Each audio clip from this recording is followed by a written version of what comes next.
17 अक्टूबर 1955 को पुणे में जन्मी स्मिता पाटिल वह नाम है जिसे हिंदी सिनेमा कभी नहीं भूल पाएगा। सिर्फ 10 सालों में इस एक्ट्रेस ने जिस तरह इंडस्ट्री में अपने पैर जमाए थे, उससे बड़े बड़े सितारे डरने लगे थे।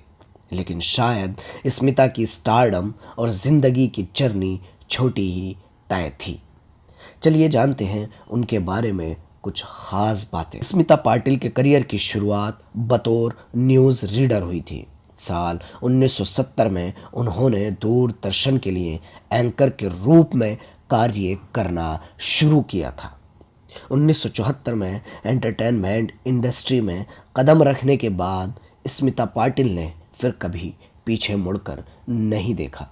ये उनकी दमदार एक्टिंग का ही कमाल था कि वह कुछ ही सालों में न सिर्फ हिंदी बल्कि मराठी सिनेमा का भी नामी चेहरा बन गई थी।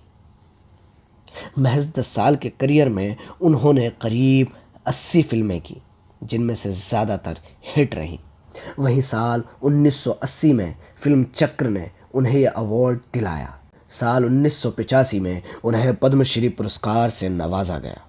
स्मिता पाटिल जितनी अपनी एक्टिंग के लिए जानी जाती थी, उतना ही चर्चित उनका निजी जीवन रहा। शादीशुदा राज बब्बर के साथ रिश्ते की बात जब सामने आई तो स्मिता को चारों ओर से आलोचना झेलनी पड़ी। राज बब्बर स्मिता के लिए अपनी पत्नी नादिरा और बच्चों तक को छोड़ आए थे। राज और स्मिता लिव इन में रहे और फिर शादी कर ली। 28 नवंबर 1986 को स्मिता ने बेटे प्रतीक बब्बर को जन्म दिया। इसके बाद वह घर आ गईं, लेकिन उनकी तबीयत ठीक नहीं हुई। कुछ दिनों में ही उनकी हालत इतनी बिगड़ी कि उन्हें अस्पताल ले जाना पड़ा, जहां एक एक कर उनके सारे अंग फेल होने लगे और अंत में 13 दिसंबर 1986 को उनका महज 31 साल की उम्र में निधन हो गया। स्मिता की मौत के बाद उनका सुहागिनों की तरह मेकअप किया गया था और लिबास भी ऐसे ही पहनाए गए।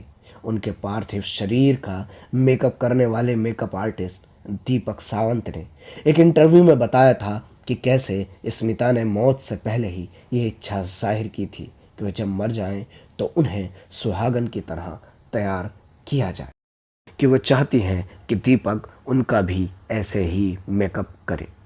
दीपक सावंत ने ऐसा करने से ये कहते हुए मना कर दिया था कि उनके लिए ऐसा करना किसी मुर्दे का मेकअप करने जैसा होगा। उन्हें क्या पता था कि ये शब्द सच होंगे और उन्हें ही आखिरी बार स्मिता को सुहागन के रूप में मेकअप कर सजाना होगा।